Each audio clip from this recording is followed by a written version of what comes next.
Fala galera, mais um vídeo no canal que mais cresce no Brasil e dessa vez resolvi escalar a seleção dos piores atletas que eu vi jogando no Vasco. E nos últimos 30 anos o que não falta é jogador ruim pelo Vasco, então eu vou escalar um time aqui com os piores. Lembrando que são os piores que eu vi, mas eu acho difícil que no passado tenha tido algum jogador pior do que esses que eu vi nos últimos anos. Então, bora lá! Em 2013, o Vasco resolveu formar o elenco com os 3 piores goleiros da história do futebol mundial. E aí foi rebaixado, obviamente. Como é que você vai jogar o Campeonato Brasileiro sem ter um goleiro profissional? E assim, era uma coisa bizarra, porque entrava um, aí ele frangava, aí botava o reserva, ele frangava pior ainda, aí chamava o terceiro goleiro, aí ele fazia 3 gols contra. Era uma coisa assustadora, assim. Só que entre os 3, eu escolho o Alessandro como o pior de todos. Porque apesar do Diogo Silva e do Michel Alves serem horríveis, eles pelo menos tinham uma noção de como funcionava o esporte e tal. Eles não conseguiam botar na prática. Mas eles pelo menos conseguiam enganar um time profissional, eles jogaram em outros clubes, eles tiveram uma carreira. Então o Alessandro será o nosso paredão nessa seleção. Cara, em 2020, o Vasco contratou uns 5 laterais direitos, porque era um pior que o outro. Aí tinha que improvisar jogador ali, porque os laterais de ofício não davam conta. E aí, mais pro final do ano, a diretoria trouxe ele, Matheus Ribeiro. A torcida estava desesperada por um lateral. A situação estava assim, complicada. E aí, na estreia do Matheus Ribeiro, ele entrou no segundo tempo, assim, e foi assustador. Assim, não era questão de ser bom ou ser ruim, ele parecia não ter coordenação motora para praticar, assim, a atividade esportiva. Eu não sei nem explicar o que eu sentia vendo aquele rapaz em campo. E graças a Deus foram pouquíssimos minutos dele no Vasco e não tem nem lance dele na internet direito. Aqui foi muito complicado escolher só 2 zagueiros. Eu fui lembrando dos zagueiros que o Vasco teve nos últimos anos e tinha, sei lá, uns 20 para botar aqui. Eu acho que é a posição que mais se tem jogador ruim para colocar aqui. Mas formei minha zaga com o atleta Jadson, que jogou no Vasco em 2020. Chegou de Portugal como capitão do time, experiente, não sei o que lá. Ele fez 5 jogos e foi dispensado. O cara parecia que ele tinha engolido um poste, assim, ele era todo duro, devagar, horrível. Ao lado dele vai o zagueiro Cris.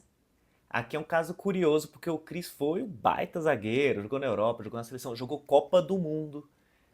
Mas ele no Vasco foi com certeza o pior zagueiro que eu já vi.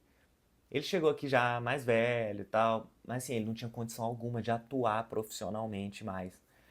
Ele conseguiu falhar no início do jogo de estreia dele, no primeiro tempo, e ele foi vaiado o jogo todo em São Januário, na estreia.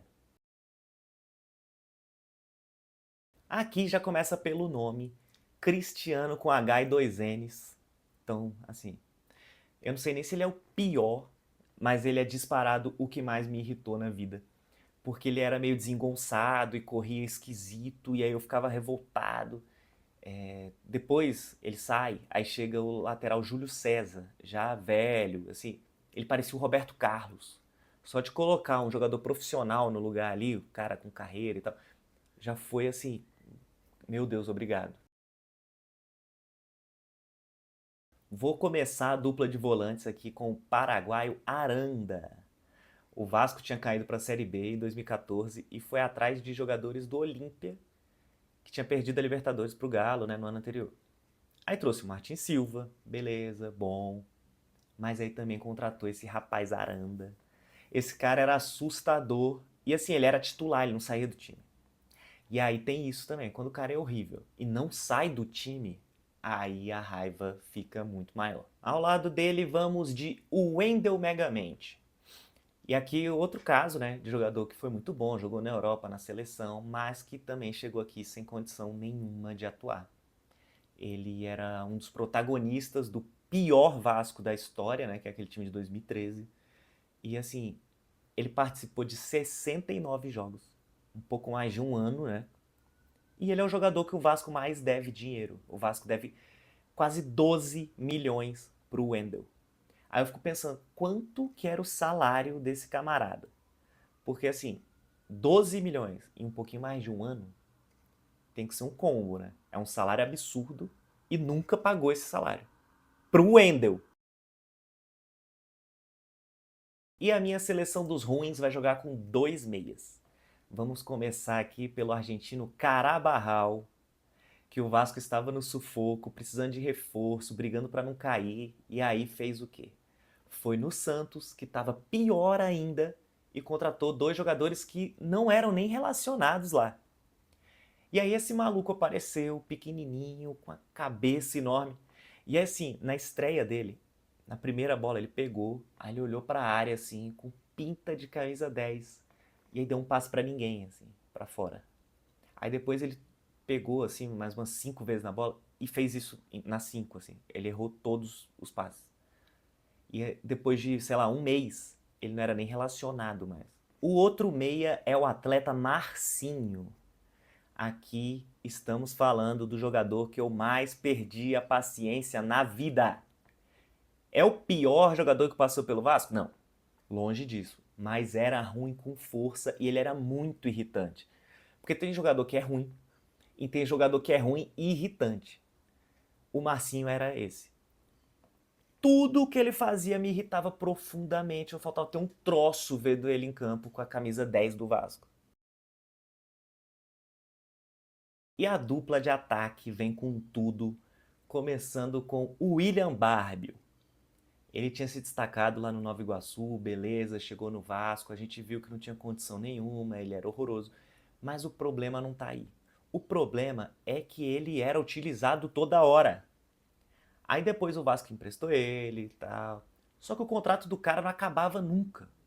O Vasco emprestou ele para 6 times e o contrato dele não acabou. Ele sempre voltava. Ele ia emprestado e voltava.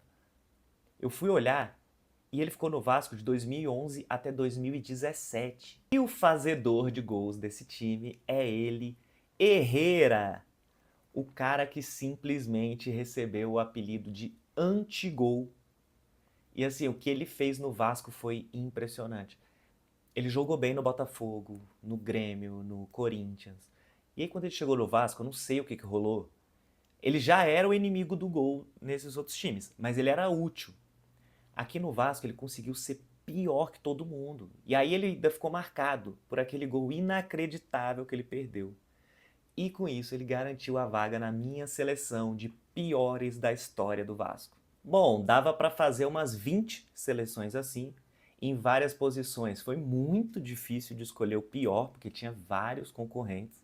Mas tá aí os 11 piores que eu vi com a camisa do Vasco. E aí comenta se você concorda, se ficou faltando alguém, se você montaria diferente. O que não falta é opção.